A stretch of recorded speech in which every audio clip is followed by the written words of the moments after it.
some more.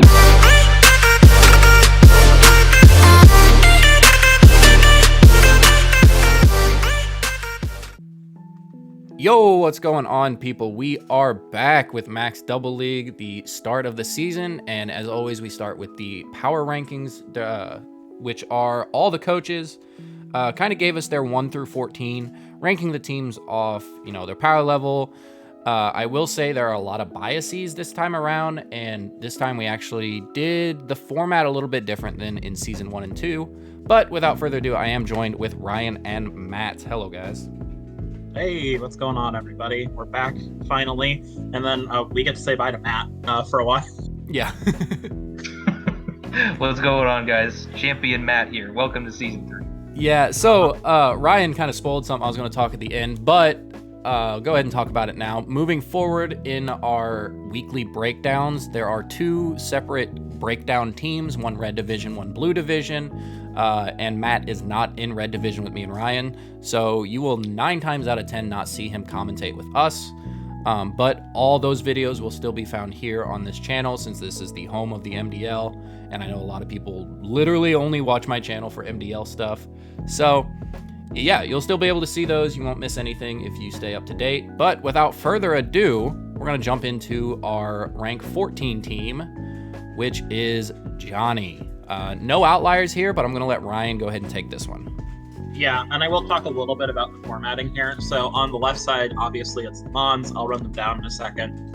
The number above the Rillaboom's head is the average. So when we take on the right side, you'll see the coach's name, and those are the individual ranks that were given by the other coaches and the coach themselves to this team. So and we kept, of course, the information anonymous.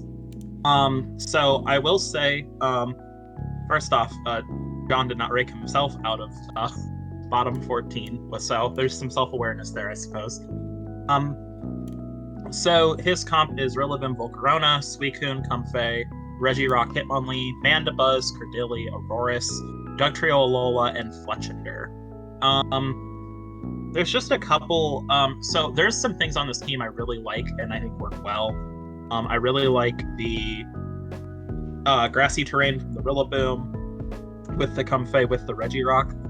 That's all really good, especially because Comfey, something that I actually think a couple people missed, Comfey can actually proc Reggie Rock with the Giga Drain, because that is triage.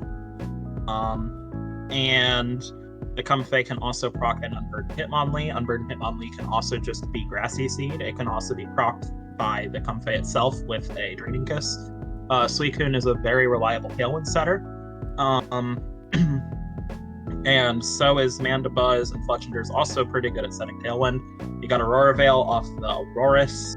Credilli can redirect redirect water attacks from Volcarona. So there's like a lot of good pieces on this team. That said, there are some issues that I do think hold this team back.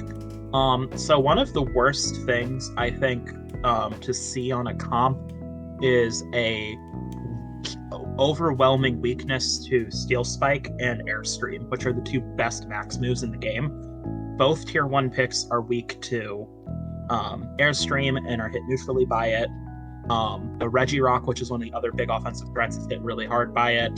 The Comfey's hit by the Steel Spike really hard. So one of the big issues with this team is that it actually has a big issue with the common max moves in the format. There's not really a TR mode. Comfey gets Trick Room, but like he doesn't have anything other than like Credilli and Aurorus that are going to operate in that mode. Those mons do not carry a Trick Room mode, really. And some of the role players just don't quite work, I think, the way that they want to. I think this team actually has a lot of offensive momentum that is slept on. I think, like, Rillaboom, Volcarona, Reggie Rock, Hitmonlee is, like, a good offensive core with a lot of power. But I'm not 100% sure on how consistent that power will be. And I think a lot of the other coaches drafted modes that can stop this pretty well. And I think the Volcarona is also kind of limited to support with this comp. Yeah, so the main reason I think this got kind of low is really the lack of a Trick Room setter. I mean, Comfey can do it, and you really want that Reggie Rock in Trick Room. As it is decently bulky, it's still not going to live a huge number of hits. The Firewater Grass Core I really like. It is decently bulky, has some redirection, has the terrain control, has Tailwind itself in just those 3 Mons. But I think it's going to kind of lack to hit some of the Mons this team needs to hit. Like you said, really the flying types. Flying types are the big one. Yeah, and that was really my main issue. Types. Yeah, that was my main issue with this team. Auroras, just as a budget weather setter, I think is really nice. He did check the boxes that I like to see check, which is terrain, trick room, kind of tailwind, redirection, and weather. So he checked all those boxes. I just don't think those boxes were checked strong enough, which is going to be a going trend at these bottom ranked teams. Yeah. Matt, what do you think? I think you guys have covered most of it, but I did kind of. I'm not surprised to see John ranked fairly low, although I am a little bit surprised to see him this low. Yeah, I agree. I mean, he does have some good stuff. One of my main concerns is that while he does have obvious and strong synergy and some clear modes and combos, which you guys have already touched on, that stuff is definitely strong, but a lot of pretty much everything below his tier 1s have really glaring weaknesses that I can see all of them kind of hurting.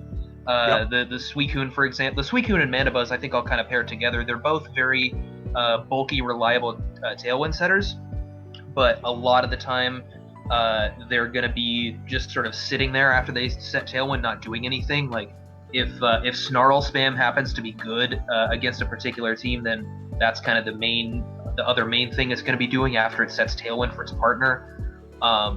But I'd be concerned about them both kind of not doing much, and also not being very fast is a little bit rough. Like Suicune's great because it's bulky and has inner focus, but it's, you know, something like Crobat, which is very fast with inner focus, is also going to have that tailwind advantage immediately, whereas Suicune, you know, kind of got an awkward speed for tailwind in Gen 8.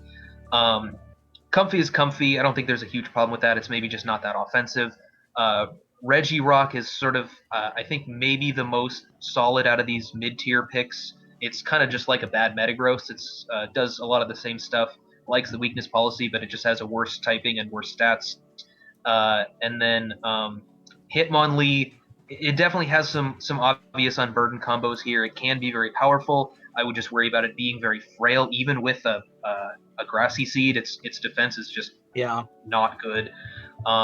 And the Cradillion and Auroras, I'd be worried about them just not having the stats to pull any weight. Like Auroras, and Auroras has a terrible defensive typing too. It's, I think overall its stats are lackluster despite having 2 good abilities. And Cradillion is nice for Storm Drain stuff, but I think it struggles to actually do stuff and put out damage. So there's definitely good synergy, good combos, but there's something about almost every mon here that can end up biting John in the ass. Oh yeah. Something that I would like to mention: you have 3 Tailwind setters, and the only thing I see that really wants Tailwind a whole lot is Rillaboom, like a lot, because all the other, and the Tailwind setters are slow at that, so they're not, you're not getting advantage of the dynamic speed tier really. Mm-hmm. So like Reggie Rock can be fine in it. Another thing is too, I feel like there could have just been some better roll compression. Like Drifblim was not drafted this season, and while I have kind of mixed feelings on it myself, I do feel like with Rillaboom, instead of having Suicune, you could have had Drifblim in that slot, and then you could have gotten something, you could have kept the Comfey Reggie Rock, and then Hitmonlee and Mandibuzz and stuff could have been way more offensive, because that's a very consistent Tailwind option that like almost no one else has access to. Yeah. Just a thought. Yeah. Well, also, I will say this is one of the only coaches that doesn't have an anomaly, so that is probably why they're at the bottom 14. But moving on, we have Burst. Now, this is my first week opponent, so I am going to pass this one on to Matt. But I will say these are where the anomalies start to play in. If you look, kind of giving you a background of how we decided if these were anomalies or not, that doesn't necessarily mean they are bad. You might have a different point of view on this team. You might see something that a coach doesn't. Just know that these numbers that are going to be highlighted are just outside of what is the norm in the league. So yeah, Matt, go ahead. So Burst, I think, started off pretty strong. I like Tapu Fini and Urshifu as a combo. Especially, not only do they have good type synergy, but the main way to neuter an Urshifu is to burn it, which you can't do if Tapu Fini's setting Misty Terrain, because of course it just crits through everything. You try to intimidate it, go for Steel Spikes, Reflect, whatever. Just the Wicked Blow just crits.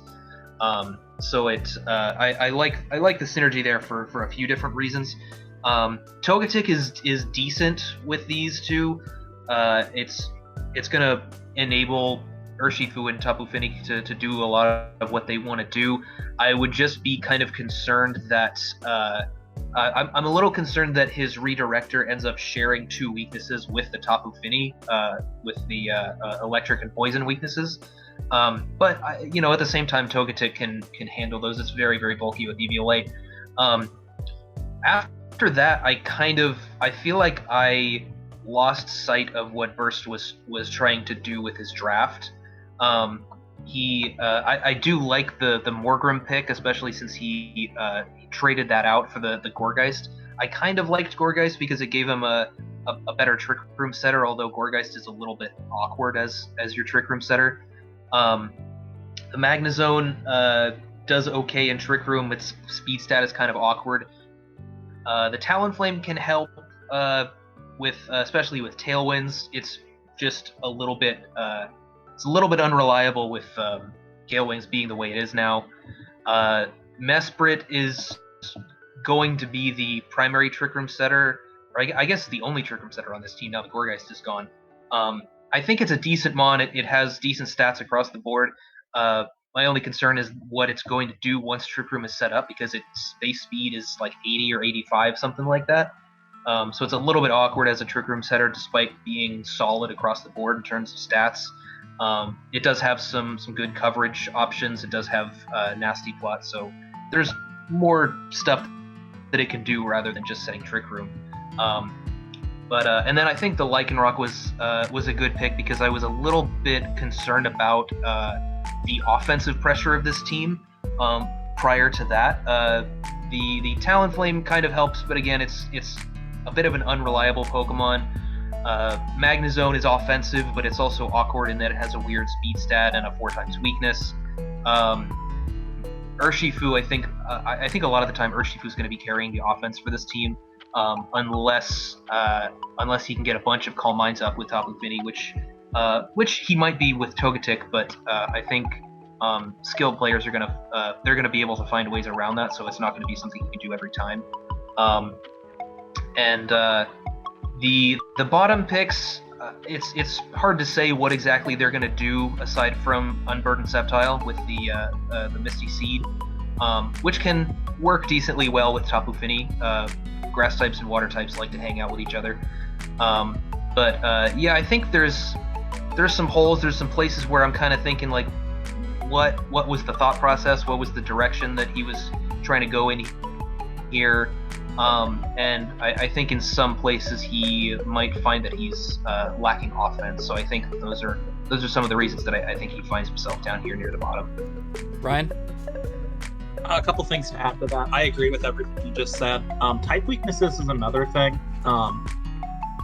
And item placement are two things I didn't see you mention. I was going to say item placement, yeah.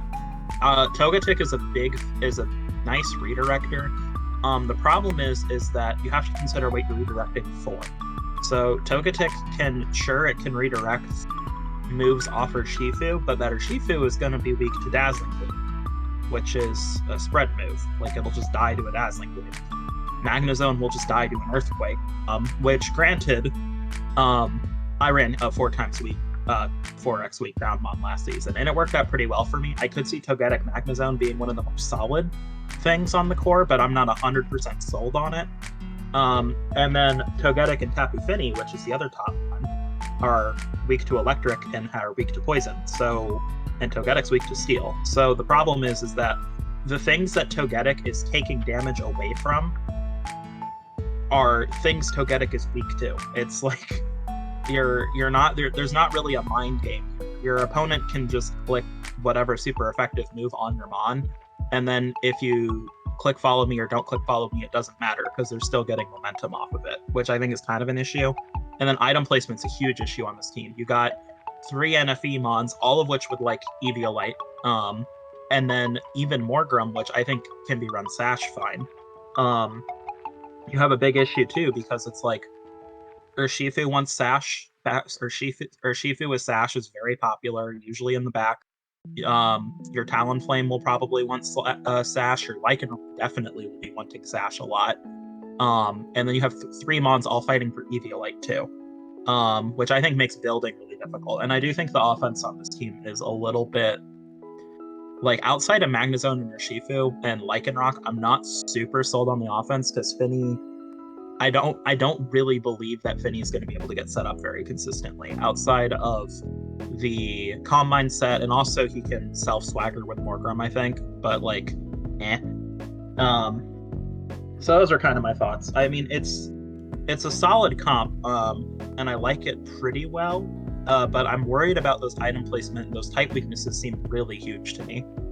Yeah, since this is my first week opponent, I'm not going to say much, but yeah, item placement is kind of the biggest one for me. Like you said, there's a lot of Focus Sash, there's a lot of Eviolite.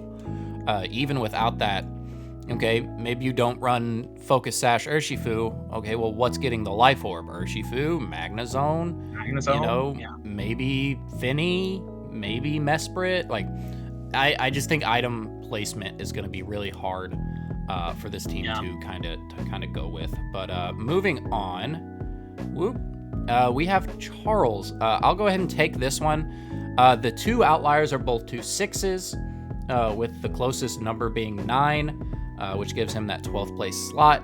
But we have Naganadel, Heatran, Corviknight, Liepard, Mudsdale, Aromatisse, Heliolisk, Gastrodon, Orbeetle, Licky, and Cryogonal. One thing while I was talking with him while he was drafting, he was getting sniped a whole lot. And you can kind of see that with how this team kind of plays out. Not having a reliable redirector, I think, is really hurting him a whole lot. And that got sniped in one of the last rounds, which led him getting Heatran, which is fine. But for me, this team is really ground weak when your 2 main offensive Mons, being Naganadel and Heatran, are both weak to ground. You're going to be leaning on that Corviknight a whole lot, which is a fair lean, because Corviknight, you're not going to be wanting to launch fire moves into the Corviknight, threatening the Heatran switch. You're not going to be wanting to launch ground moves into the Heatran, fearing the Corviknight switch. But outside of that, there's not a whole lot going on. Liepard, I think, is going to be fine. It does help with his speed control a lot. But those are really the main issues. He doesn't really have a item placement problem. His speeds are going to be a little weird, but that Liepard is going to be able to come in there and kind of help. And even, excuse me, like a Max Corviknight with Airstreams is going to help. The Aromatisse as a setter, I really like, because it is bulky and it's base 29 instead of 30. And he does have a lot of immunities in the Mudsdale, Liepard, Corviknight, Heatran, Heliolisk, Gastrodon. That is one thing I really do like, but I feel like his offenses are going to be kind of neutered, and he has to lean way hard on that Corviknight. Yeah, I think that's fair. Offense is one thing that I was kind of wondering about looking at this draft. I think it's clear that Naganadel, Heatran, and Mudsdale want to be offensive. But other than that, it's hard to see where the offense is coming from. Corviknight can get offensive, but it needs to set up first. Although you can go for more, you do have more offensive options, especially if you want to max it. But most of what it wants to be doing is Iron Defense Body Press stuff. And then I do think he has good support. I like the Liepard and Aromatisse as support here. And then his last 2 tier 3 picks were just a little bit odd to me. I struggle to see kind of what they're bringing to the table to some extent. They're not bad Pokemon, the Heliolisk and Gastrodon. I'd be a little bit concerned that they're not doing enough for him here. One thing Yeah. before you go, Ryan. One thing that I will say, I think the Heliolisk and the Gastrodon was kind of a, hey, I'm getting sniped, I kind of have to do this now type of thing, knowing that he had to kind of lean into Heatran. So yeah, I that's think just my one that's thing. fair. Yeah. So all right, go ahead. I do think he has a bit of a maxing issue on this team, which is something neither of you mentioned. But Naganadel, Heatran, Corviknight, Dale are all mons that work way better at max than out of max most of the time. The only real exception, I think, is Corv. And there also there's a surprise, despite the bulk, there is a surprising amount of frailty to some of this team, especially in the support pieces. And yeah, I actually, I'm gonna be honest, I kind of liked his team a little better pre-transaction than post-transaction, which is not something I felt for a ton of the other coaches, because I thought the Eldegoss next to the Mudsdale was really, really good Trick Room. But that's not there anymore, so I'm not 100% how I feel about some of those trades. I think this has a lot of potential as a team, and I'm sure Charles is already looking at some transactions. But as it stands right now, I think this kind of makes sense to me. Yep. I agree with most of what you said. I'm just gonna disagree only slightly on the idea that he has a maxing problem. I think that's kind of true, but I think most of the time I would say that about a team that has a lot of Pokemon that have trouble functioning as non-max options. And I think for Naganadel, Heatran, and Mudsdale, clearly they all want a max, but they're totally workable as non-max options. They are as well. Yeah. And I actually think that might be out of max. That also might be a strength, which is why I didn't say it, because you do, as an opponent, have to guess, okay, well, what's maxing? So right, you can't. His team is almost borderline impossible to pull any of the flips on, which is something that actually saw a lot of usage last season.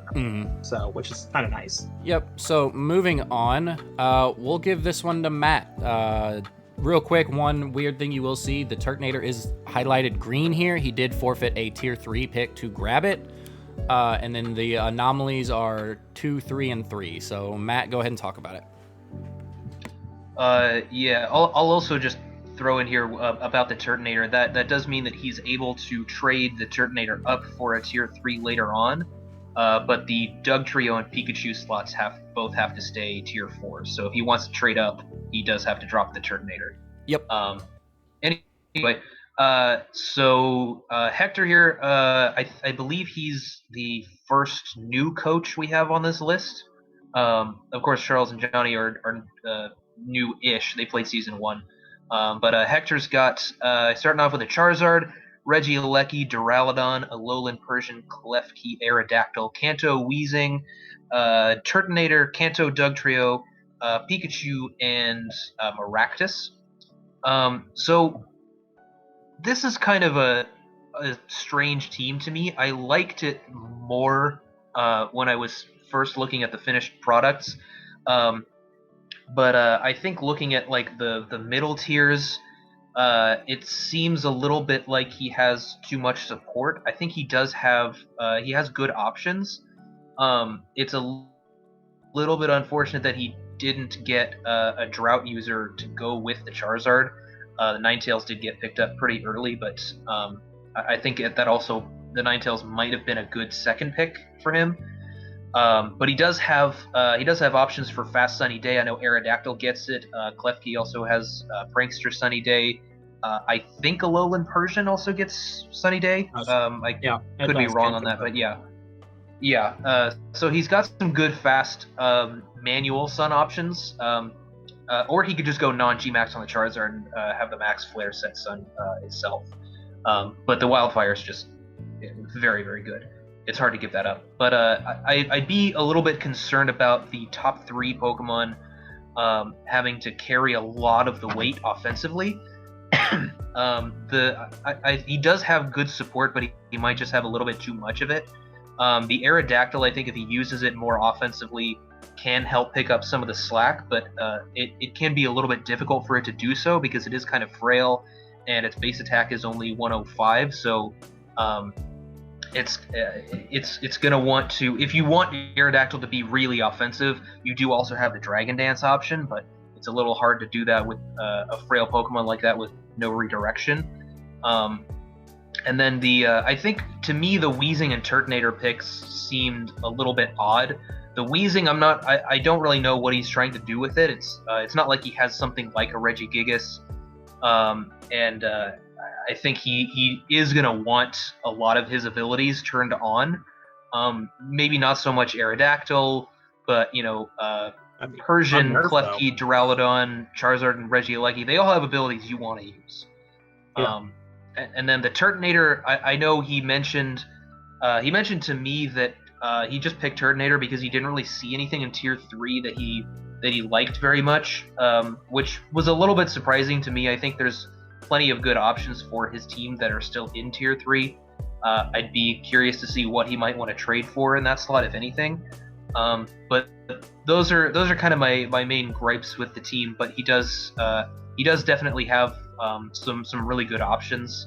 Charizard, Regieleki, and Duraludon are all very, very powerful, and they are well supported here. I just wonder if it might be a little too easy to prep for those offensive powerhouses, especially given that all three of them are special. Yeah. So Ryan, I'm going to take it next. Yeah. Two move types. Rock. Hold on, I get to do this with you. All right, go ahead, Ryan. I'll let you go ahead and do it. Go ahead. All right, Quake Slide. The combo for VGC. Yeah. So yeah. Okay. That's one of my main problems. Like, yeah, the top three are super strong. Charizard shares a weakness. Charizard's weak to rock. Aleki and Duraludon are both weak to ground. Klefki's weak to ground. Aerodactyl's weak to rock. Weezing ground. Turtonator ground. Dugtrio's not taking a hit. Pikachu's weak to ground. And then you have a Maractus. But one other thing that I was kind of really worried about when I was looking at this team is you really only have to prep for the top 6. If Weezing, Turtonator, Dugtrio, Pikachu, or Maractus comes, either A, it has a good matchup, or B, you got played, you weren't expecting it. Like, let's be honest. And those were my main issues. When he was drafting and I seen the first 5 or 6 Mons, I'm thinking, holy shit, this is going to be a good team. And then his middle of the draft kind of started falling. And then, like Matt said, I was really surprised when he didn't grab another Tier 3 and grabbed Turtonator, who shares both a special attack role as Charizard and Duraludon, also shares both typings with those two and weaknesses with those two. And that's kind of where I sit with this team. So Ryan, why don't you go ahead? Yeah, obviously, my biggest thing was I looked at this team and I was thinking, man, Quake Slide goes in. The other thing I actually have a bit of an issue with is the Trick Room option seems extremely lacking on this team at the moment. Duraludon's the only thing that operates in TR, which means that Duraludon's the only thing you need to really beat TR, because Weezing and Turtonator are not going to threaten you in Trick Room, I don't think. And Weezing and Turtonator also both happen to be weak to Quakes. So if you have anything slower than his team that can set, and you can set Trick Room, and then you can click Quakes on his team, I think he's in trouble. And Quake in general is just so strong because his top core are all special attackers. So your opponent should always run Assault Vest against this comp. Always. Like, I don't see a reason why not to, because you're going to be taking special hits, and if you can get some Quakes off, you're not dying to anything. So I don't know. I really like the Charizard Aleki at the top. I think the Electro Web combo with the Zard can just win him games. I love Alolan Persian. It's one of my favorite support mons. Duraludon's great.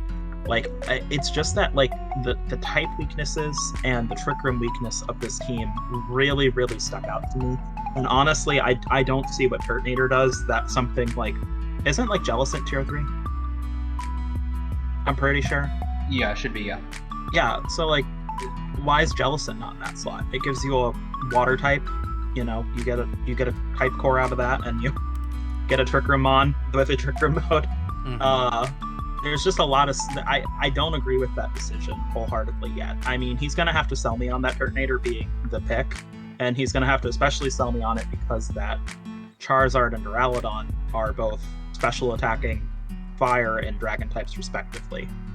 So we'll see. I'm excited. I do think that this team has a lot of potential, and I do think that you see that with the Untitled, because he got some of the highest Untitled ratings that we had, period. Mm-hmm. So a lot of people looked at that top core and were really scared of it. So I'm pretty interested to see how his season goes and if he makes any trades. Yep. Next, we have Toxic. Ryan, go ahead. Toxic. I actually really like this team. I'm kind of surprised to see it this low, honestly. So Toxic has Dragapult, Clefairy, Blastoise, Crocodile, Reuniclus, Serena, Togedemaru, Frostmoth, Hitmonchan, Magmortar, and Carbink. You can see on the right there's one anomaly. There is one fourth place for Toxic. However, generally speaking, I think Toxic has a pretty solid comp here. The biggest thing, and Maxwell and I were talking, the biggest thing that we're worried about is missing calcs. Because if you look, some of the base offensive stats on these mons aren't phenomenal. Frostmoth has the best offensive stat on this team. But, Dragapult is a really amazing mon that hits pretty hard, but it also doesn't actually have the most insane base offenses.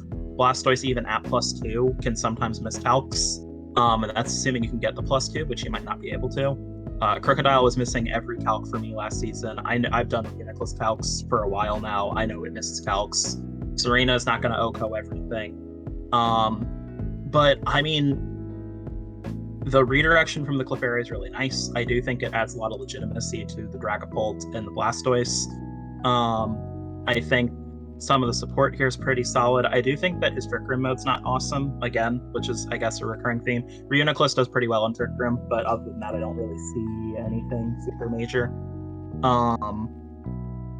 And I think if you can take care of Clefairy, I think his team has some difficulty. And I'm not 100% sold on all the support pieces. I mean, Serena's good because it stops priority, but I'm not sure. I feel like your only real option with Serena is you lead it with Clefairy just to not get baked out. I don't really know how much else it's going to do for you. Kind of similar with Togedemaru, other than getting rid of electric type attacks for Blastoise. I'm not 100% on some of the utility there. So I think that some of his support options are kind of lacking in terms of, like, that I don't think the niche that they fill is going to come up in games as much as he thinks they will. But I actually really like this comp overall. I'll admit I gave it one of its highest scores on the right there. So yeah, Maxwell? Yeah, so like Ryan said, I'm afraid that he's going to miss a lot of calcs. And Matt will say it when we get to the Metagross team, but I am the Frostmoth guy currently. You're going to have trouble setting it up. I did have Frostmoth and Didi, so, you don't really have... I'm sorry, I had Blastoise, Frostmoth, and Indeedee instead of Clefairy, and it's still a struggle to get Frostmoth going. If you can, it is phenomenal, but this season, looking at a lot of things, a lot of people drafted things that hit Frostmoth. That was one thing that wasn't really drafted last season, which is why I went with a Frostmoth mode. But calcs for me were the biggest thing. I've used a lot of these mons, and Ryan has as well, so we know these calcs. You're gonna have a lot of mons living with 10 or 20 HP, and you're gonna be upset about it. As good as Clefairy is, it's just clicking follow me and that's it. And it really wants to be Eviolite, so it's not gonna be living those super effective moves.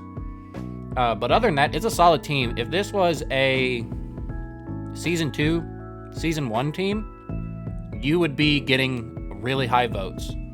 But yeah, I agree. I think this season we saw a huge uptick in terms of draft quality. Yeah, and you'll see this with the next coach as well. I just think that Power Crep really hit this team hard, and I think he's going to see it in prep. So, Matt, what are your thoughts? Yeah, I agree with pretty much everything you guys said. As far as my own thoughts, I like the initial pair that he has. The Dragapult Clefairy is a classic Gen 8 VGC combination, and I thought the Blastoise pick after that was pretty decent.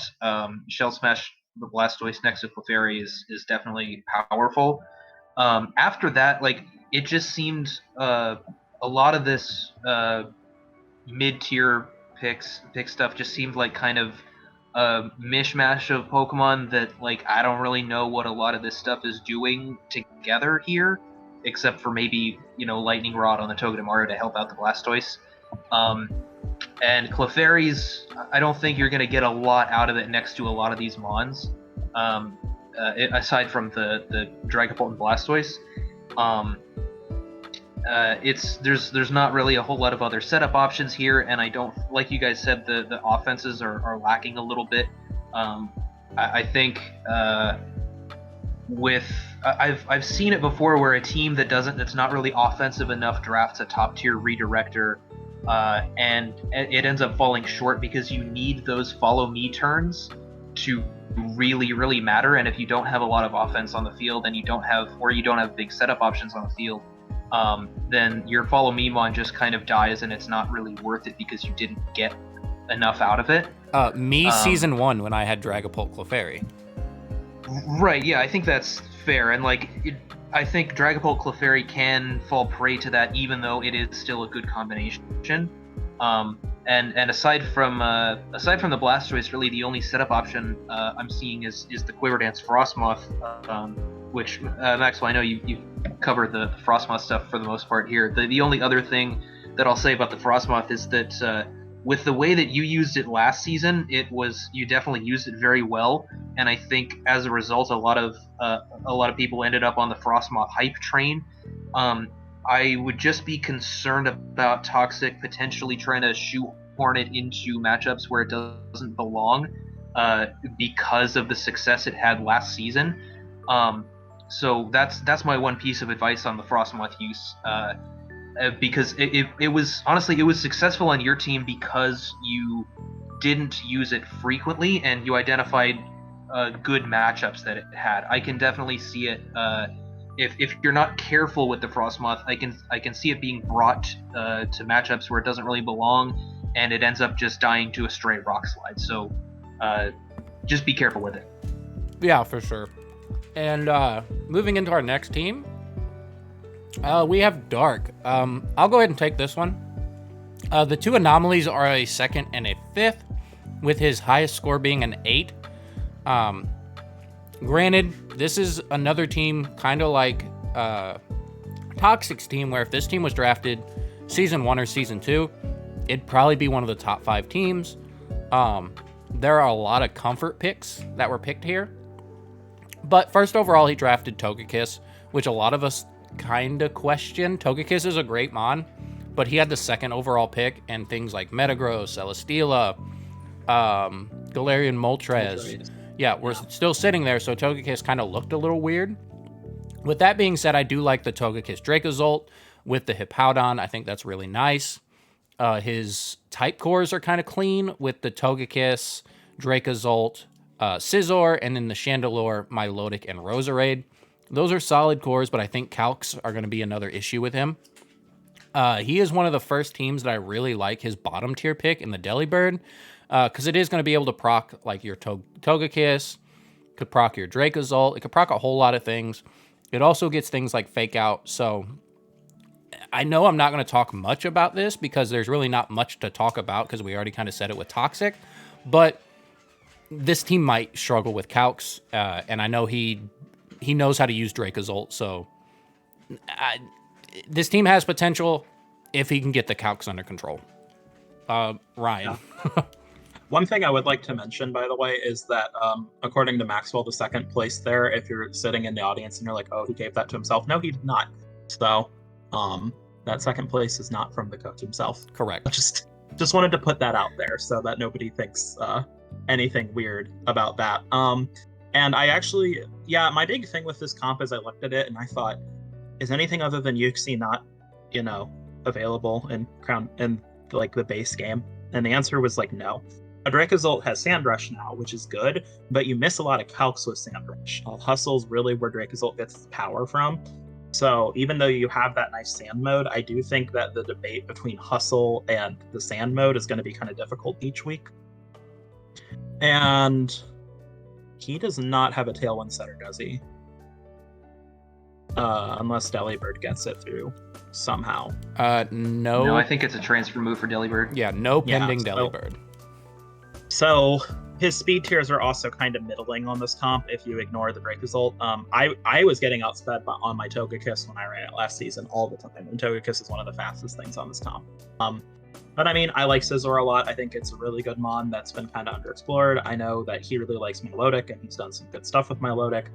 It's actually quite similar to his finals team for playoffs. Very similar composition to that. So I understand. I like a lot of the picks. It's just that to me, I'm looking at it and I'm thinking this team kind of got power crept by the DLC mons. Like, a lot of the stuff is getting outsped nowadays. A lot of it is going to struggle with some of those just new additions. I feel like this team would have been unbelievable a season, like 2 seasons ago. But for this season, I'm not 100% sure if it's fully utilizing what it could. That said, he does have one of the more convincing Trick Room modes so far. I think Uxie Pangoro with like a Scizor and Milotic are really, really good, and Chandler with Imprison's awesome. So I actually do like that as well about his team. So we'll see. I think it's actually a really good team. I think it's very solid, and but the problem is I think it's just solid in a draft where we had a lot of really great teams. You know. Yeah. One thing before Matt, you talk. I know a lot of people in the server were like, "Oh, you threw not picking Hippowdon." Like, no. Hippowdon was the pick. Yeah, people are like, "Oh, Gigalith was sitting right there." Well, if he gets Gigalith, he doesn't get Chandelure or Milotic, which are 2 very good fire and water respective typings. So I do believe Hippowdon was actually a correct pick for him. And I'm not saying it just because, spoiler warning, I got Gigalith. I really do think Hippowdon was the right call for what he wanted to do. Okay, go ahead, Matt. Yeah, I think it's hard to find holes in this team, but I don't think you can really describe the weaknesses of this team as holes, especially because I see a lot of good synergy and combos here, and a few of these Pokemon can even be used in a couple of different ways. I do especially really like the Togekiss Dracozolt up top. I think those are going to work very, very well together, and having the option to switch your abilities on Dracozolt with the Hippowdon there as well is going to be really nice. But I definitely agree with Ryan that this team might be a victim of the power creep. I wonder how much of this can actually keep up. I'm also I don't like the Trick Room mode as much as Ryan does. Uxie kind of has the same problem as Mesprit, where it's like it has good stats, at least defensively, and then I really wonder what it's going to be doing after it sets up Trick Room. It's really just Uxie is really just bad Cresselia, and in VGC in Gen 8, Cresselia is getting next to no play, and I think there's a reason for that. It's kind of fallen behind in a Dynamax format, and especially when there's better, slower Trick Room setters. So I'm a little bit skeptical of the Uxie pick. Aside from that, the only weakness I'm really seeing is, like you guys said, lack of speed control, because there is no Tailwind on this team.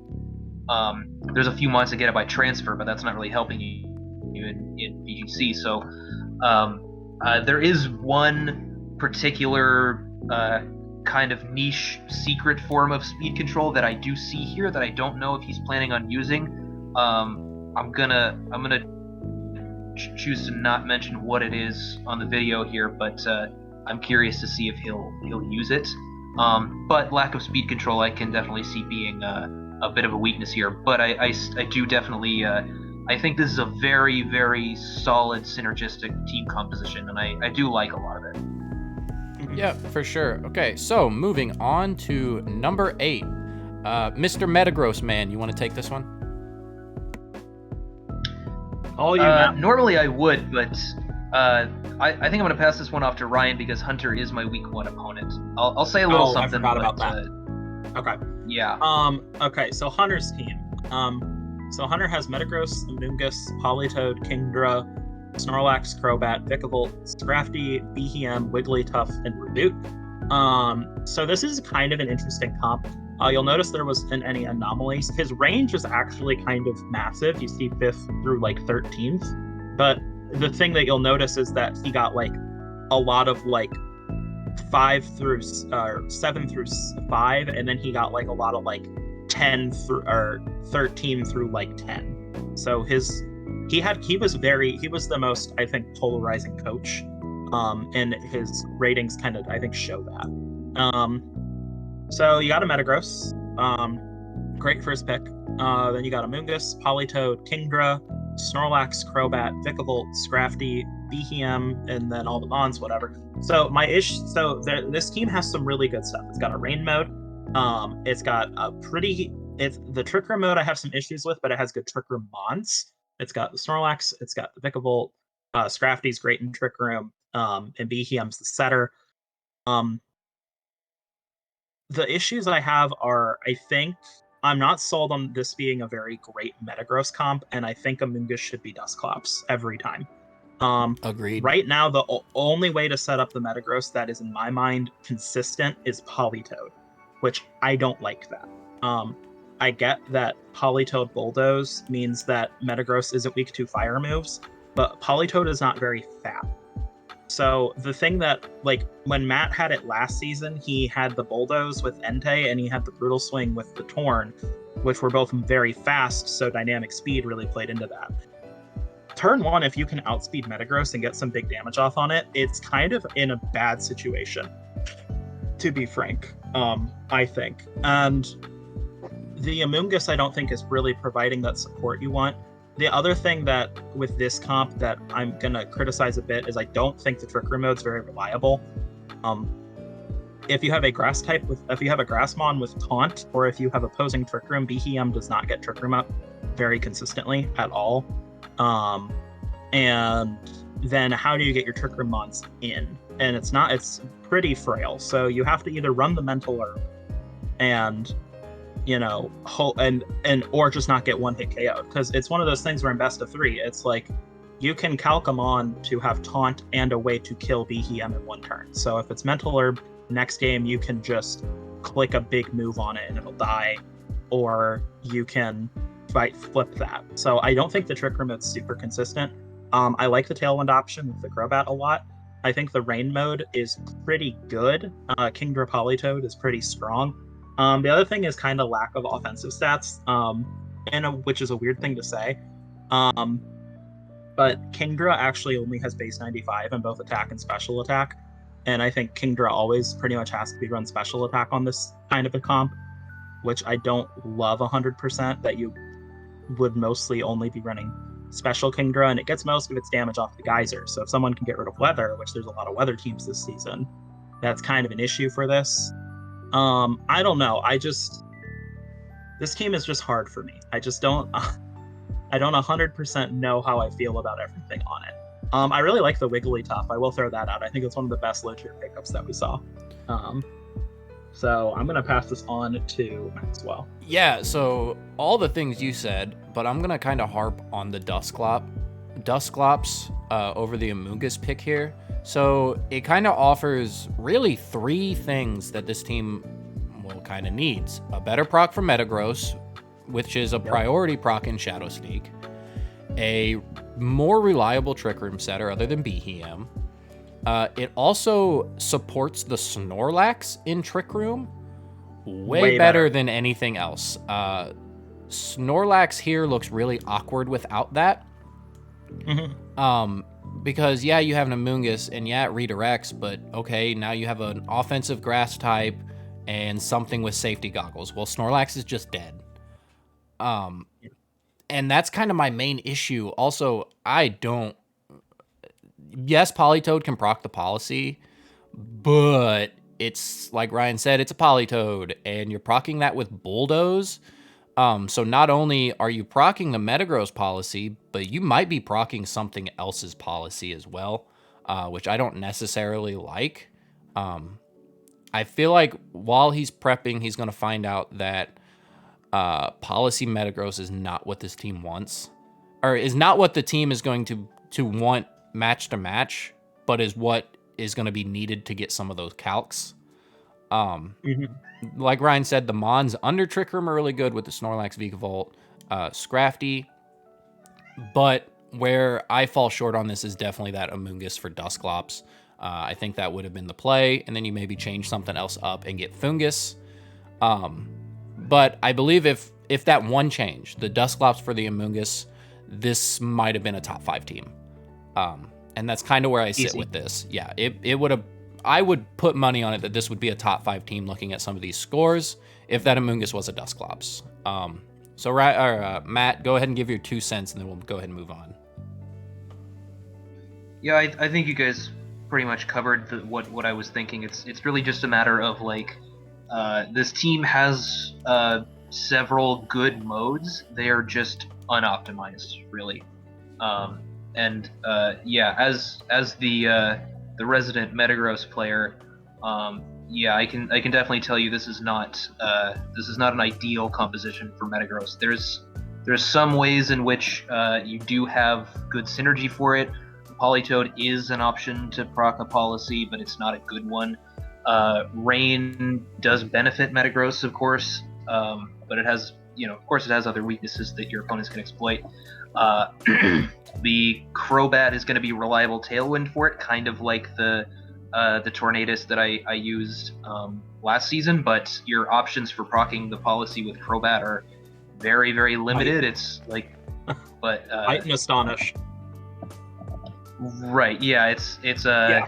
you don't have a spread move like the Brutal Swing, so redirection can be a bit of a problem, but yeah, so I think the Crobat can definitely help. I mean, all this stuff can definitely help, but yeah, this doesn't seem like I said, good modes, not quite optimized. I would also like to see a more reliable Trick Room setter instead of the Behem. I think if you're going to have some really strong slow Pokemon like Amoonguss and Snorlax, you don't want to be reaching all the way down to tier 4 for your Trick Room setter. I think you should have had something a little bit bulkier and more reliable, like a Cofagrigus or Runeriga, something like that. Mm-hmm. Yep. So moving on to our number 7, and this is going to be Jess. So Matt, why don't you go ahead and take this one? Okay, so Jess is this draft is a little bit of a departure from what we've seen from her in the past. She started off with Kartana. She has Incineroar, Mimikyu, and Dragonite being kind of the 2 comfort picks here. And then she's got Silvally, Vanillux, Slowbro, Arctozolt, the Vanillux and Arctozolt forming a Hail combo. And then we've got Sandaconda, Beware, and Wobbuffet down there at the bottom. So this team, I think, we were discussing a lot of these before we started the video. I think Ryan said something that really hit the nail on the head. I was having trouble figuring out exactly what I thought about this team comp, but Ryan mentioned that this team composition is just not nearly as scary as stuff that she used to have, and that's been, for me personally, that's been the main issue in prepping against Jess's teams these past 2 seasons. There's just a lot of stuff that's really, really scary, and I don't think that there's anything that pops out here as like a big threat. She does have some good options, some good modes, some good synergy. The Kartana and Incineroar do work well together. I think the Incineroar and the Slowbro work well together, and those 3 kind of they form a decent Firewater Grass core, but I think it's a little bit awkward that Kartana is so fast and Slowbro is so slow, so it might be a little bit hard for those 2 to work together. I don't see very much of a Trick Room mode here. I think against some faster teams she can do well. Beware is definitely a high value tier 4 pick, but she's not super slow. The Beware and Incineroar both base C. The Mimikyu is a reliable setter, but it's a little bit awkward being base 96 inside of Trick Room. It doesn't really seem like the Dragonite is as well supported this time as it was last season, although she does have weakness policy proc potential with the Ice Shard from Vanillux. Silvally, I don't really know what it's doing here. I would have liked to see something maybe a little bit more threatening in that slot. Not to say that pick was wrong. It's more just a question mark for me. I want to see what it's going to do. I will say, because the way the draft order lined out, that was her last overall pick, and yeah. Yeah, I mean, that's fair. There's not as much good stuff left over at the end, so that's fair. I think there's definitely some good combos here, some good synergy, but it's definitely a bit of a departure from what we've seen in the past. I don't think it's quite as strong as her drafts from the last 2 seasons, personally. Ryan? Yeah, pretty much. I agree with all that. I think her Hail mode's going to get super slept on. Vanillix Arctazolt's hilariously fun and good. Her type cores are pretty solid. I just looked at this team and I thought, wow, that's like a really solid comp, and I liked a lot of the low tier picks. But I also am a little concerned about the fact that 2 of the big mons on this team have a 4x weakness. Kartana and Dragonite are both 4x weak, like max mons basically, which I'm a little concerned to see those big of weaknesses without a redirector. Yeah, for sure. And that was something that kind of stuck out. And also, Incineroar Kartana did well last season, but I feel like it underperformed a little bit. And I think Burst would even back me up on that, because I think Burst has mentioned in chat before he thought that kind of underwhelmed him a little. Other than that, I mean, I quite like this comp. I mean, it's got nice balanced core. It's got a nice weather mode, pretty good offensive fast mode. Trick Room mode's not 100%, but like I think, you know, Beware, Sanaconda, that kind of stuff can be fine. So yeah, no, I like it. I think it's a really good team. Yeah, I think just since you mentioned the Hail mode, I do agree that I think some teams are going to end up sleeping on it a little bit. And as somebody who drafted a mid-tier weather mode, I do actually like that as an option. I think it's more. I prefer mid-tier weather to high-tier weather because you're not relying on a particular mode that can get shut down easier, like quite so much, because it's some of your mid-tier mons instead of your tier ones. So I do like that. I am excited to see it. I don't think I've seen anybody use Arctazult in draft before. I've seen we saw a little bit of a low tier Hail mode in the MBC, but not much. And I'm definitely excited to see it get used here. Before I talk about the team, the Anomaly, she had 1 last place placing, even though she never got another placing outside of top 10. Everything you guys said, she definitely wanted to go away from her comfort, because in season 1 and season 2, where she did very, very well, finished 1st and 4th, I believe, respectively. No redirection hurt this team. I feel like if there was a redirector, this team would bump up a lot. But outside of that, yeah. I mean, there's not much to say. It's a solid comp. No redirection kind of hurts, but I think some of her modes will be kind of slept on. And not to throw any shade to Burst, but I know that was his first draft doubles season. And I wonder how much that actually influenced the Kartana Incineroar combo. But outside of that, I have faith in what she can do, and I don't know. This comp is weird, but I kind of like it. I think I was one of the higher grades on this one, but yeah. Well, she's regarding your fiance, so you're in trouble. Yeah. Regarding redirection, I'll just throw out this last point here before we move on.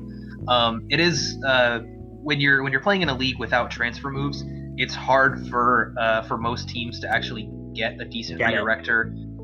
Just because there's so few Pokemon out there that actually have it, and it's especially Follow Me. Follow Me's distribution is very, very limited, and it's not as good to just take a Rage Powder Mon without also having a Follow Me Mon. So inevitably, not every team is going to have redirection. So I don't fault her too much for that, even though maybe because she did wait a little longer to grab Incineroar, maybe she could have grabbed a top redirector on her way back in the second round, but I don't think it's a huge deal, and it's also not as big of a deal in regular doubles versus multi battles. No, and real quick on that point, the pick she was going to take a redirector, there were 4 redirectors picked right before her.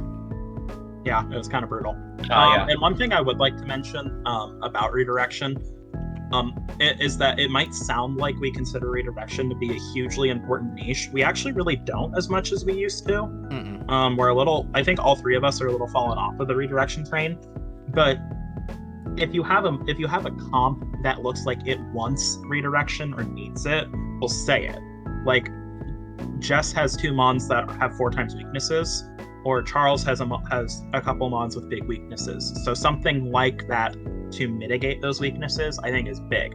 There are other comps like, I don't believe there's a comp that doesn't have, or your comp that's coming up, Matt, does not have a redirector, and I will not complain about it, for example. Well, that's a good segue. Yeah. Ryan, why don't you take the next one? Oh, I get Matt. Okay, so Matt's team does not have a redirector. Okay, so you notice we say 6/5. Weird thing happened. Matt in the next pick got the exact same average, so they are technically in the same spot. We put Matt below this person, mostly because before we got in the final spread, he was in behind the other coach, and Matt had an anomaly and the other coach didn't. So that's why it's in the order it is. It's a little technical, whatever. Let's talk about the comp. And Matt's anomaly was an 11th place. Other than that, Matt was pretty consistently, top 5-ish, usually kind of towards the lower end of top 5. So that's kind of where he was at. He did have a first, though, overall, and a second overall as well. A couple of those.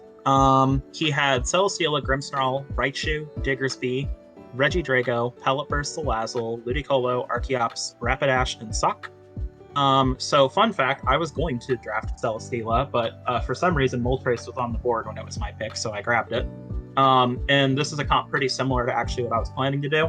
Celesteela Raichu is super, super good. The Lightning Rod next to Celesteela, you can Volt Switch into it, you can Fake Out, you can set screens, you can do all sorts of stuff with that. It's really strong. I like Grimmsnarl Herofrine as a Crankstormon, setting screens, doing nonsense. I think that's really good on this kind of a composition. Diggersby and Reggie Drago are both massive offensive threats. Huge power Diggersby is insane, and Reggie Drago was a mon I was actually going to take on my own comp.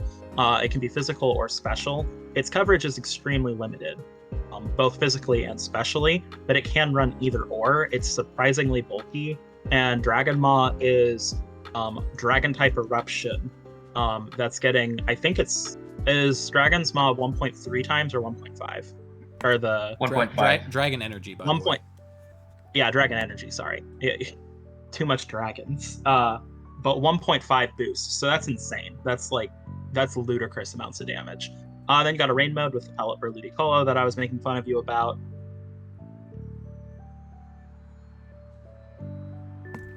Matt, I think we lost. Just very fast. Oh, there he is. Oh, okay, I'm back. Yeah. Okay. I was on Salazzle. Did you hear what I said about Rain? Barely. Okay. I did. I'll real quick just say I like the Rain Mode. Ludicolo Pelipper, really good. No complaints. I made fun of him because he took forever to pick Ludicolo, and I'm honest to God shocked nobody sniped him on it. Salazzle, pretty great mon. Archeops and Rapidash and Sock, I'm a little bit more sus on those mons, but I don't think they almost ever come anyway. I think you were just looking for things to fill gaps, more or less. Those don't. I do have feel like plans for them. You have plans, but I didn't feel like they were as essential to this comp per se. And I like Sock. No, not really. It's a great tier 5. Yeah. No, this team just has a lot of. This team has a lot of options. The main 3 Dynamax threats are the Celesteela, Diggersby, Drago, and Ludicolo. I do think some of the support mons around your comp are a little frail, which is something I mentioned to you. Raichu's kind of on the frailer end of things. Grimmsnarl can be. If Grimmsnarl is outsped and hit by something big, it will usually not take it super well. Pellet Burst bulky physically, but it's dead to anything that resembles, a shock. Salazzle's extremely frail. So your support is a little bit on the frailer end for me. And Diggersby itself is actually, I think, a little bit frail for an offensive mon. It's really, really strong. But its defenses have a lot to be desired. I do think you can mitigate that pretty well with some fake out support and some screen support from the Grimmsnarl, though. So yeah, it's just a very solid comp. This is very similar to what I was planning on drafting myself for this season, and it's got a lot of really potent tools. Yeah, I think the only real thing that I saw with this comp was some of the frailty, and you kind of don't have a Trick Room mode really at all. Diggersby works well in Trick Room, and Celesteela is hard to kill, so it will usually do fine for 5 turns of Trick Room. But other than that, I don't really have any complaints. I think it's a really solid team. Yeah, one of my issues with a huge question mark with this team was you're kind of rock slide weak outside of like Ludicolo and Diggersby, but it's not really all that bulky. But other than that, like, this is a super solid team. I feel like you are supporting your Celesteela very, very nicely with the Raichu and the Grimmsnarl, even down to the Pelipper. You do have some weaknesses that I think are gonna maybe bite you in the butt a little bit. Mainly that electric weakness. Raichu, even though it does have Lightning Rod and Fake Out, it can only support so much because it's only gonna live probably 2 hits because it's gonna be Focus Sashed.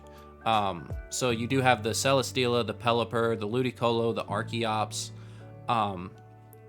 I think the Archeops is awesome. Here, it does give you kind of a separate Tailwind option outside of Pelipper. It's really fast at 110, I believe, and 140 attack stat. So if you can get this thing throwing off hits outside of Defeatus, it can really do some damage and really mess up some teams. Yeah, those are kind of my problems. Other than that, this is a really solidly built team. Like I said, you supported the Grimmsnarl very, very well. And yeah, that's kind of all I got. Matt, give me some of your thoughts on your own team. So going into this draft, what I really wanted to do, I felt like I could experiment a little bit more. I talked a lot in my my season breakdown from season 2 about how I drafted something a lot more in my comfort zone. I was using my own style of team, and I was also just like killing myself every week on prep and on flow charting especially. This season I wanted to take it a little bit easier and go for something more out of my comfort zone. My typical draft style is something like heavy hitters / setup options up top with a high tier redirector, and then kind of a Trick Room mode filling out a few of the mid tier slots, which incidentally is exactly what the next team we're going to see is. But this is quite a departure from that, and that's very intentional. Every Pokemon on this draft, with the exception of Grimmsnarl, is something that's very new to me. It's a completely different style of draft, completely different team composition than what I'm used to. The lack of redirection was completely intentional on my part. I went into the draft deciding that I was not going to draft any redirection at all. If I didn't have that rule for myself, I honestly would have taken Togepi in tier 4. But yeah, a lot of this is just like I wanted a lot of stuff that I haven't used before. I wanted to experiment with a new style of team, and I figured if I lose a few matches to maybe some unfamiliarity with the style of team or with some of the individual mons, or I lose some matches because maybe I drafted a little bit weird for me personally, and I have a few holes or bad matchups against this or that. That's something I'm actually kind of okay with this season, since I actually have a championship under my belt. I felt more free to take it a little bit easier and experiment and do some weird stuff. And if that results in a few more losses than I've taken in previous seasons, I'm actually okay with that. Experimentation is the goal for me this season. And I actually like the team composition here, so I'm very happy to have something new, something strong, and something synergistic, which I feel like I've accomplished. Fair enough. Moving on. Matt, why don't you go ahead and take this one? Again, no anomalies here. Yeah, so this is exactly the kind of team composition that I'm typically more comfortable with. Like I mentioned, heavy hitters / setup options up top with a top tier redirector. That's going to be your Cinderace heavy hitter. Rotom is just a good mon overall with a nasty plot option, and then Clefable, not only a top tier redirector, but my MVP from my championship draft. So I love that stuff. And then again, moving down into the mid tiers, you've got Escavalier, Conkeldurr, Runerigus, and even Lurantis forming a very solid Trick Room mode. And then Noivern is there for some extra speed as well. And Espeon is also a fast offensive mon, but I especially like the Noivern because it provides a fast tailwind as well. That's especially going to be nice next to Rotom. I can kind of see her going for like a nasty plot Rotom next to Clefable, and then Clefable goes down and she brings in Noivern for a fast tailwind while the Rotom maxes, something like that. But this is really Dina's team is the style of team that I really like. I rated her very high, probably partially because of that, but I see a lot of good synergy here. There's various different powerful modes. She even has Riolu there for some potential prankster coaching stuff next to a lot of these mons. Actually, it can usually you're going to expect it next to the Cinderace, but it can even be good with Escavalier and Conkeldurr, whether you're in or out of Trick Room. Both mons being things that like Assault Vest a lot of the time, so I think Assault Vest with Assault Vest with the priority coaching is going to be strong. I like a lot of what's going on here, for sure. Yeah, same with me, and I know I'm probably out of the three of us kind of ranking this team at the lower end based on where everybody put them. My problem with this team, and the more I look at it, the more I don't really think it's a huge problem, but still something in my eyes, is if Clefable goes down early, like it maybe redirects one move and then dies. For whatever reason, maybe it's a poison move and you're carrying Babiri or the other way around, and it just dies, only redirecting one hit. I feel like this team is kind of going to struggle to get that momentum back moving. Other than that, this is one of the more scary offensive teams. Like with what Matt was saying, it's built very similar to the way he builds his teams, but when I look at this, I see the team that Jess has been drafting with the Cinderace. Of course, she's had it for the both 2 seasons, with a strong fairy redirector in the Clefable, except for other than the Togetic, which was what she had, and then solid offensive mons with a decent Trick Room mode.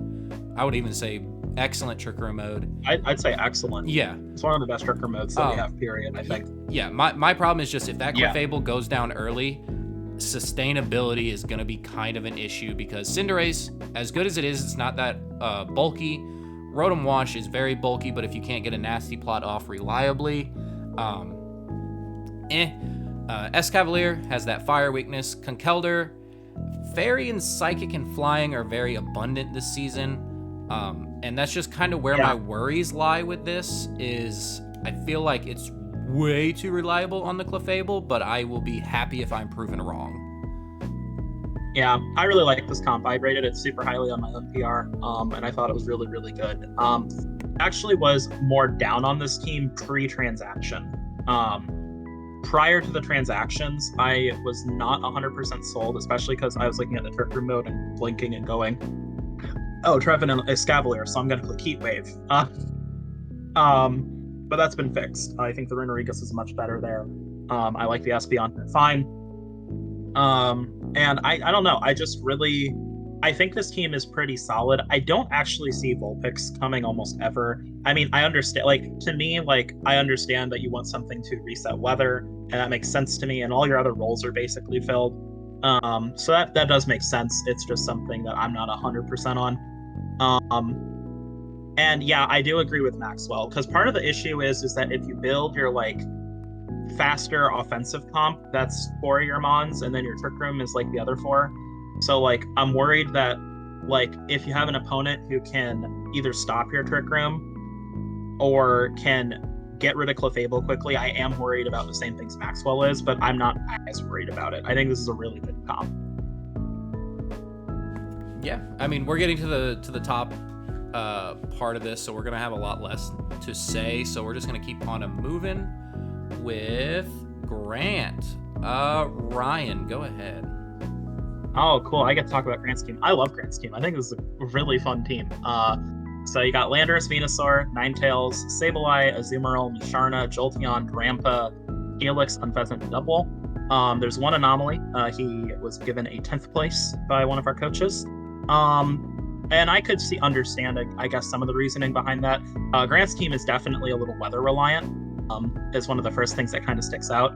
And no redirector on the 4X weak Mon as the top Mon is a little concerning. So I can sympathize a little bit with that coach, but man, this comp has so much power. I mean, Landorus and Azumarill are awesome physical attackers. Venu Ninetales is really, really strong. We've seen that run before in the league. Sableye is one of the best Prankstermons available. Musharna Drampa makes for some solid TR with the Azumarill pairing. Jolteon's just a great offensive support Mon. The Unpheasant's nice for Tailwind. And Dubwool is annoying and probably won't get brought often, but the day it runs Cotton Spore Body Press, I'm going to forfeit. So, the big things I'm seeing with this team, I'm a little worried about Max Quakes was one thing that stuck out. I'm also worried about, Maxwell, what were we talking about earlier? There was something that stuck out to you. Yeah, Ice is the other thing. Landorus, Venu, like you don't actually have a great Ice switch in because Ninetales is a little frail, and most mons that get Ice moves also happen to have Water moves. So you have that. So your best Ice switch in is Azumarill, and Ice is also really nice because it breaks Sash, which Venu, Ninetales, or Sableye could all have on this sort of a comp, and Jolteon's not living a max whatever. It's also a little too specially offensive for me. Landorus and Azumarill are obviously amazing physical offensive mons, but then the rest of the comp is actually pretty special. Venu, Ninetales, Musharna, Jolteon, Drampa are all special attack, and they're all special attackers you can click Quake on, which is not something I love to say about someone who has a very specially offensive comp. That said, though, I really like this team. Outside of those issues, I couldn't find anything. I thought the weather control was great. Prankster's awesome. Landorus is a unit. We all know that. Azu was something I was looking at drafting this season myself. I think it's super slept on in our league. And the low tier picks are great. I mean, I could see Jolteon, Drampa, Steelix, Unpheasant, and Dubwool all coming, like at some point during the season. I think it's a really solid comp. Right, Matt, go ahead. Yeah, I agree with pretty much everything you guys have said. I like this draft a lot.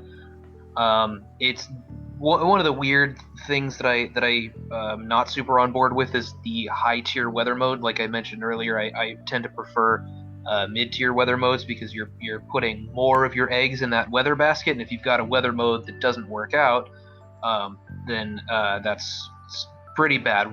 Weather modes fall flat when they don't have their own weather up.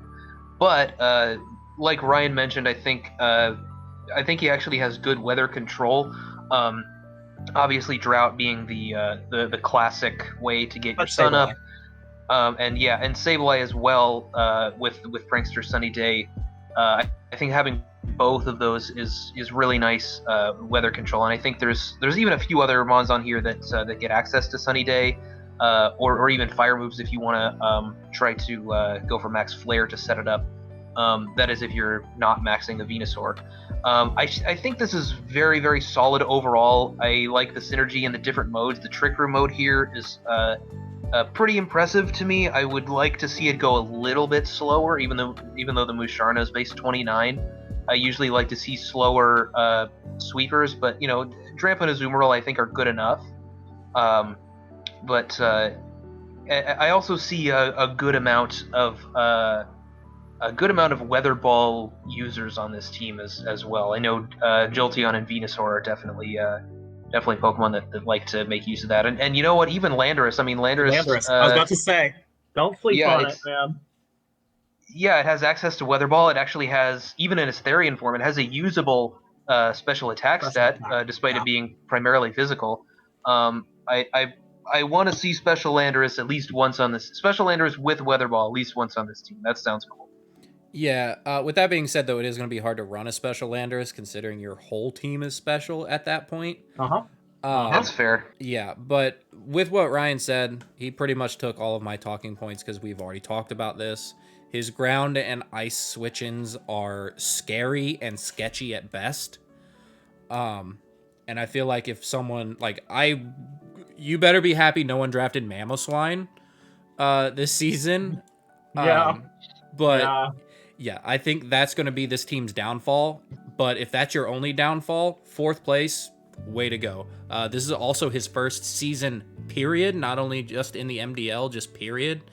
Grant was the front office with Dan last season.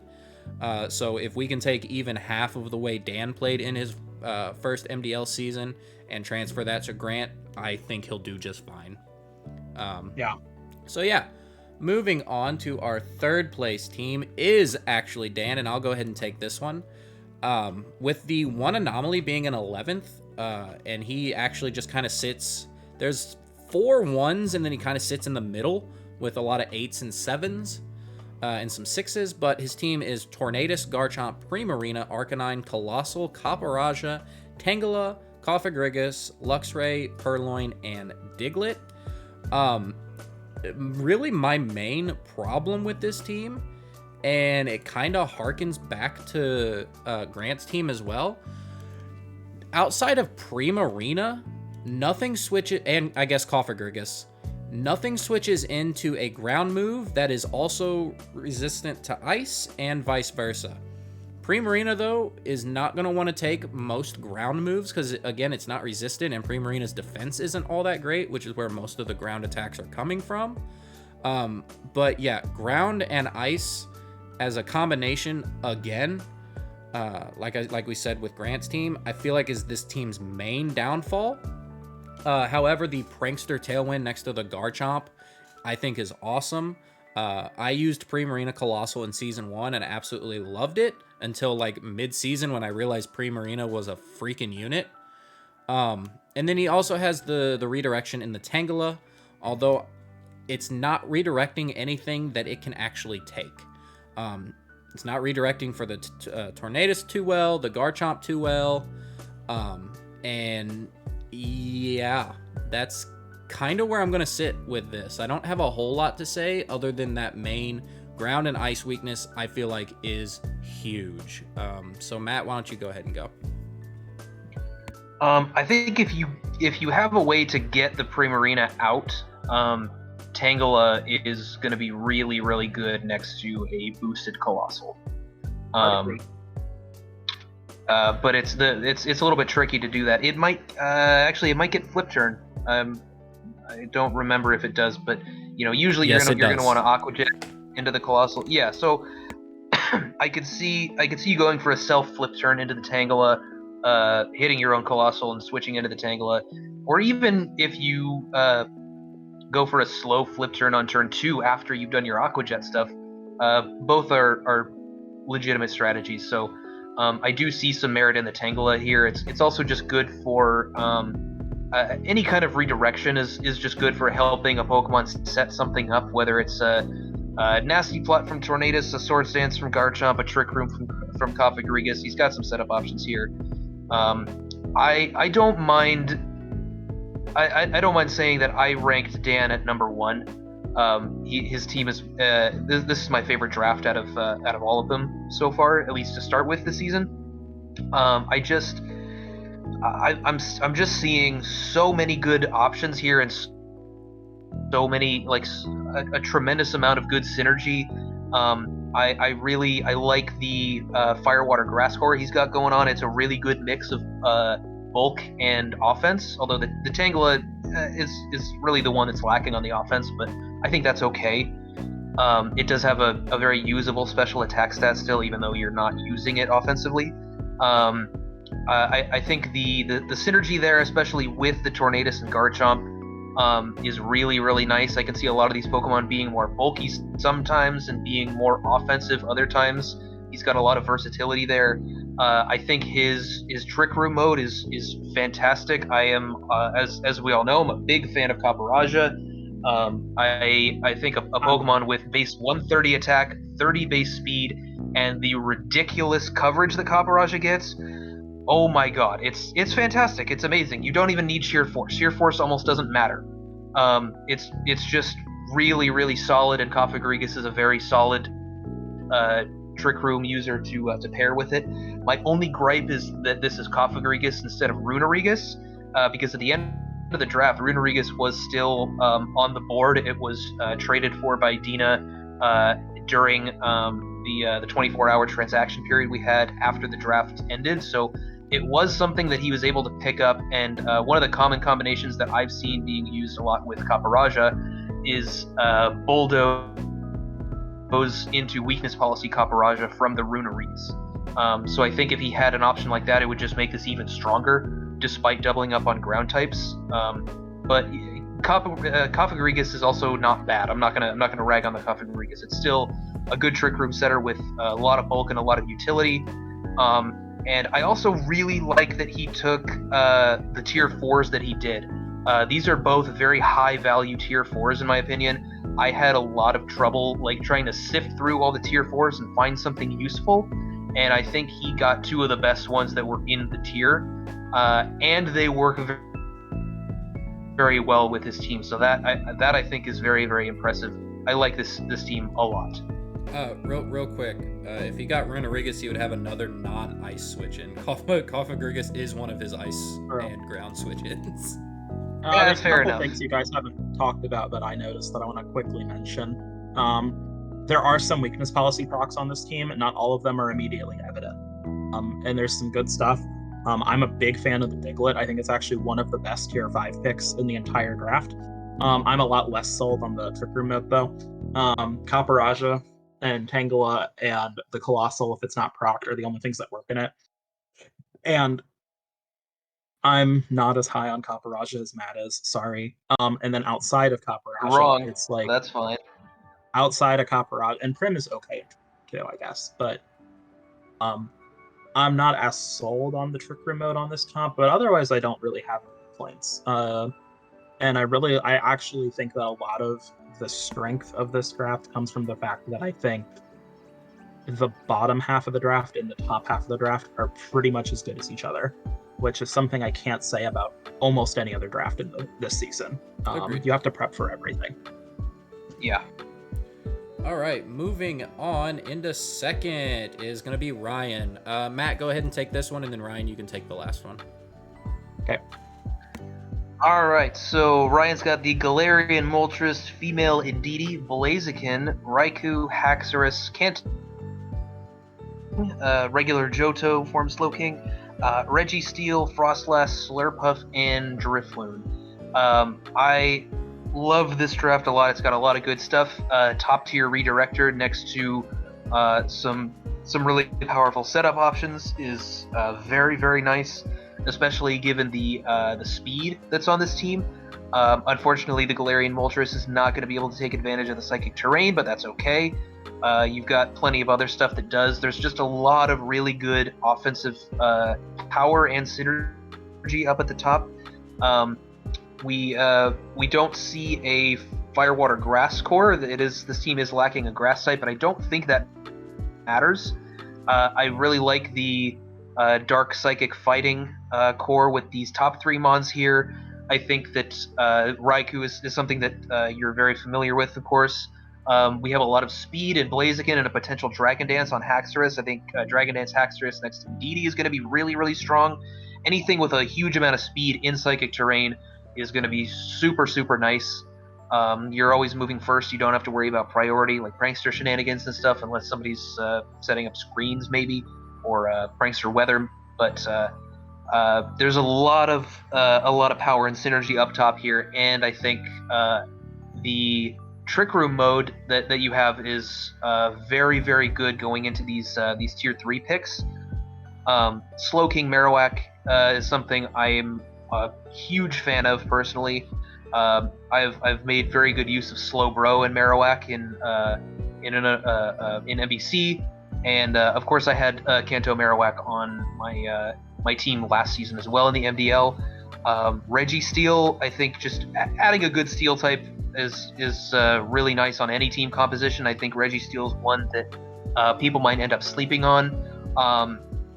It's surprisingly versatile. I think people probably just expect it to go for Iron Defense Body Press stuff, which is something it's very good at doing, but it's actually not the only thing it can do, and it's going to function very well in Trick Room as well. Slow King taking advantage of the Psychic terrain with its own Expanding Force is going to be really nice. And then you have some very good support options that fit with your down here at the bottom. You have really good support options that fit with your top half. I think I'm not going to spoil too much of what these mons are going to be doing, but Unburdened stuff and Frostlass has a lot of utility. Slurpuff and Drifloon both have a lot of utility. They're going to be very, very powerful paired with a lot of this offense, especially inside of terrain, because you do have two different Unburdened options for with that Psychic Seed. So there's this draft is fantastic. I like it a lot. It's very versatile, very good offense with Psychic terrain, very good Trick Room mode. Just good shit all around. Love it. Yeah, so kind of talking about the anomaly real quick. You have one 11th placement, and you are going to be the only team, I think, in top 7 that didn't receive a number 1 placing. But you do hog the overall majority of 2nd and 3rd placements. Yep, pretty much. But yeah, no, this team is just super scary. Even without Indeedee, like I've said of other redirectors, like they're leaning hard on it. You're not. If Indeedee goes down, you really don't want to face what's coming in after Indeedee either. Which I think is like one of the biggest strengths of this team. Like, okay, target down Indeedee, now you can't redirect anything.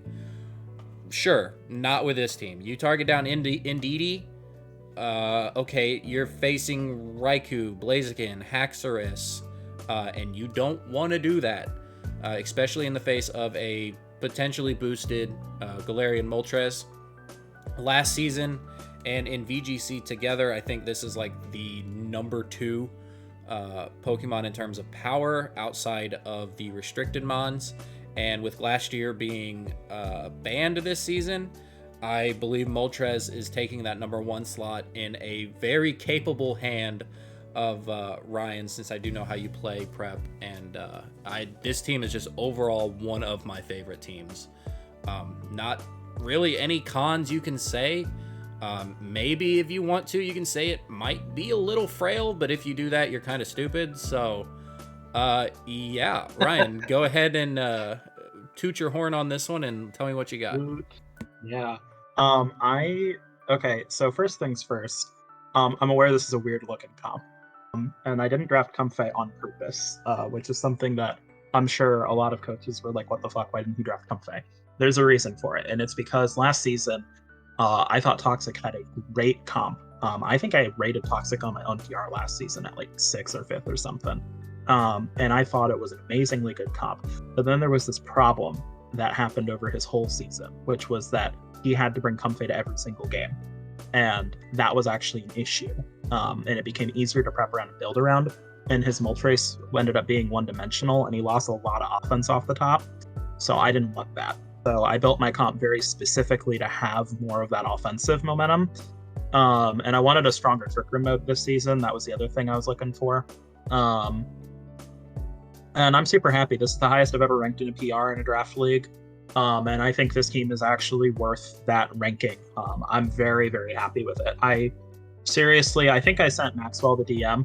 I made because I didn't expect to get Galarian Moltres, so I had to figure out my team the night before.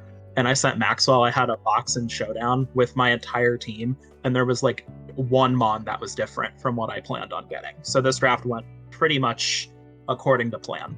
And the only snipe was well, I had two snipes. It was like Raikou for Raichu, and then Haxorus was supposed to be Reggie Draco. Other than that, it was, and actually Raikou and Haxorus were both on my list as being excellent alternatives. I had them written down as my second choices. So I'm super pumped. I think I'm gonna have a lot of fun this season.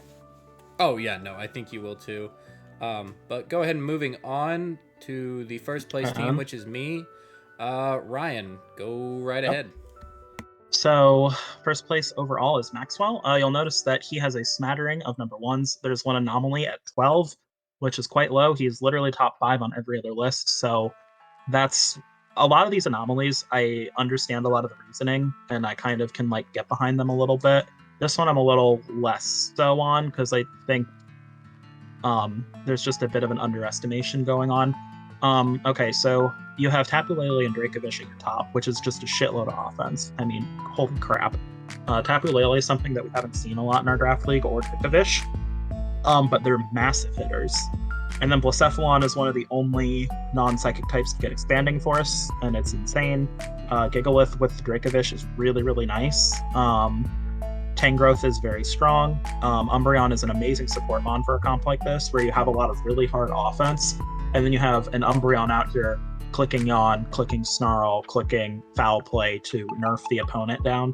It's really good on a comp like this, also coupled with the Tangrowth for redirection for some of those big mons. Hawlucha is a great Psychic Seed abuser with Unburden. It does not get Tailwind, that's a transfer only. Maxwell messed that up on his vid. Moving on, Toxicity is just a very, very solid mon. Poison Electric typing is really good. Glaceon's not going to come a lot, but I think that for its ranking, it's good. Sandslash is a great sand abuser. And Kling I think, was hands down the best Q5 mon available. So, yeah, no, it's just... This team just has a lot of offensive pressure. I mean, that's really what it boils down to. You can get blown away super quickly with this comp. The Lele, Dracovish, Blacephalon, Gigalith is an insane amount of offense, combined with redirection, terrain abuse, good utility. So yeah, that's pretty much what it boils down to, really. I do think your modes are a little straightforward. I also think your Trick Room mode can be a little lacking at times. Gigalith is really, really, really good in Trick Room. And so is Tangrowth. So like it's never a bad Trick Room matchup, but I don't think it's always going to be optimal. And there are hold on a minute, give me a second. You do have all the type cores covered, which is nice. However, your skill type being Kling, I just said Kling's the best tier 5. It's still Kling, it's still a little lackluster. But that's kind of my thoughts on the team. I thought it was really, really strong. It was an easy top 5 after the draft. This is a team that will blitz you. If you let it blitz you, this is a hyper-offensive blitz kind of team. If you can stop that momentum somehow, then I do think you beat this team, but really good luck trying, because I'm in the damage calculator, because I play week 2, and I'm not having the most fun time. So, Matt, anything to say? Yeah, I mean, I think you covered the basics. I'll just say that this team kind of actually reminds me of my own team here, in that not that they're similar team comps, but it's just it looks really weird to me, and I love that. Like in a really great way. It's not weird like what the hell is he doing? It's weird like, oh, okay, I get it, and it's good, and it's like it's unusual, but it's cool and it works. There were a lot of combinations and bits of synergy that didn't seem obvious to me at first. Like some of them definitely are, like Psyspam with Blacephalon, or the Sand with Dracovish, that kind of thing. But there were some other things that you mentioned in your draft breakdown video that had me going, oh, that's interesting. I hadn't really considered that before. So I like it. I also know that you mentioned that you you were trying to go out of your comfort zone as well here, which I really love to see. And I really like that it resulted in something as unique as this. Like there's a lot of weird stuff here, but like it works well. It's very scary. You have a lot of really powerful offense, and definitely some really good options and synergy. Like like Ryan said, you've got all your type cores covered. I think you mentioned it also in your breakdown video that the only type you don't have is normal, which is actually pretty impressive. So props to you for that. And you also don't repeat any types, which I found surprising. And then I was actually a little bit skeptical of it when you said that, because I was like, how do you draft 11 Mons and not repeat a single type? But I looked and it's true. So there's a lot of really interesting, really impressive, really weird, surprising, fun, powerful stuff here. I like it a lot. Yeah. One thing I did miss, I don't have a bug type, but like whatever. Oh yeah. Yeah, I didn't notice it, but like I That's forgot typing. bug was even a typing. Yeah, it's the best one. But no, yeah, I was trying to go not so much out of my comfort zone, but draft mons I've never used before. Ryan can attest to this. My playstyle is very blitzy. Yeah, it is. Outside of my comfort zone would have been last season with more of the bulky setup offense, but this is very much my playstyle, but with mons I've actually never used. I don't even think I've used some of these mons in single draft leagues that I've participated in. The one thing that I was worried about like late in the draft was a lot of the steel types I was looking at, i.e. like the Reggie Steele, was picked before it came down to me at pick 13. But then I seen Kling Klang, and it was one of the mons that surprised me and Ryan in the MBC. And I seen a lot of potential of it, kind of paired with that Tang growth, not really knowing if it's going to set Trick Room or if it's just going to boost itself. Granted, it is still a Kling Klang, but it does have those options. My sand mode is real interesting because I could bring Gigalith Dracovish and my Dracovish not even be a sand mode. And I don't know, I was just really happy with what I got. I tried going off the beaten path, like, okay, I have Lele. I'm gonna have Psy Spam, but I want a Mon that isn't known for its Psy Spam in Blacephalon, a Mon that can just steamroll a team if you're not prepared for it with that Beast Boost, good stabs, good stats. Yeah. And then I was in the same boat as you, Matt, as I kind of went in not wanting any redirection. But Tangrowth kind of fell to me as being the best grass type available. So I kind of picked it up, not really wanting it for its redirection, but it's there, and I think it makes this team even more powerful. The one mon I am the most terrified using is actually the Umbreon, because if you know me and you know how I play, I don't play with a lot of support mons that aren't prankster mons. So Umbreon is going to be kind of a weird one for me, but I'm super excited to use it.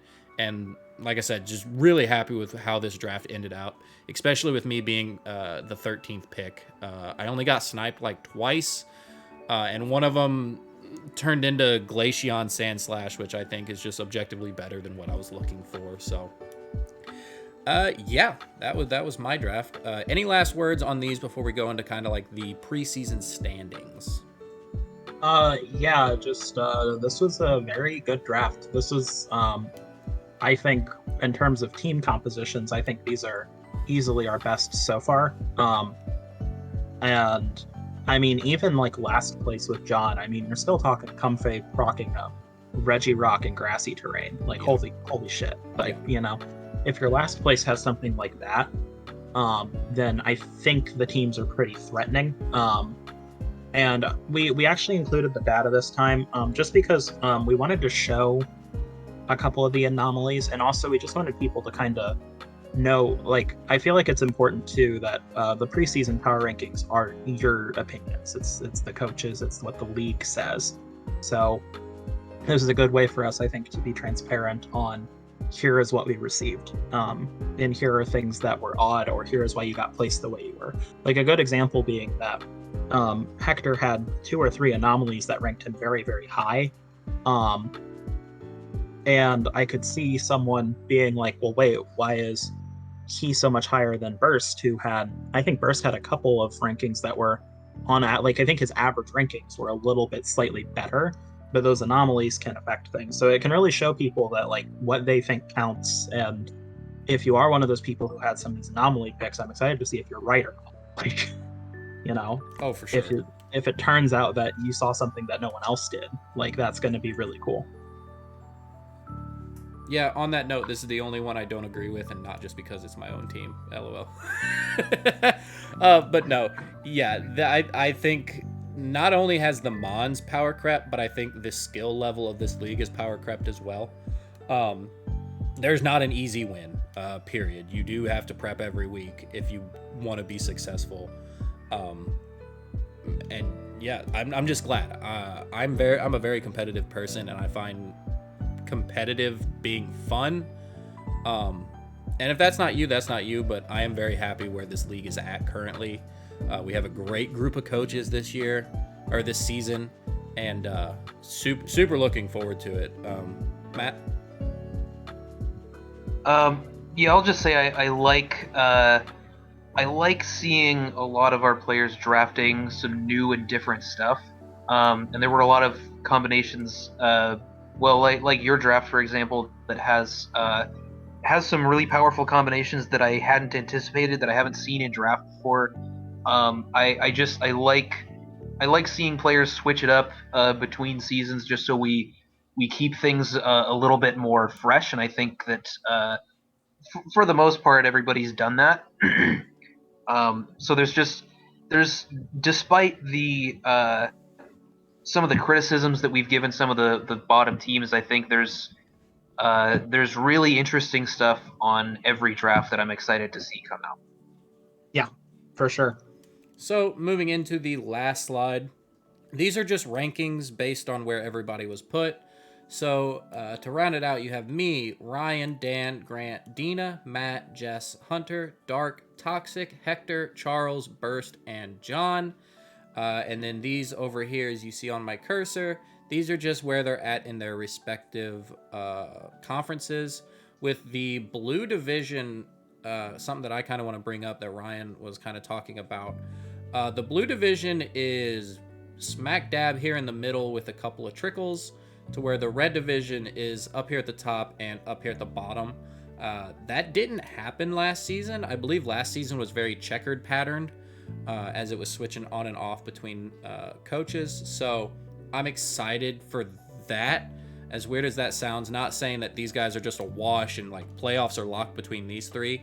I'm excited to see, maybe these guys competing for the top slot, or these guys competing to prove that they belong up here, and these four here just being a bloodbath, kind of like the red division was last season.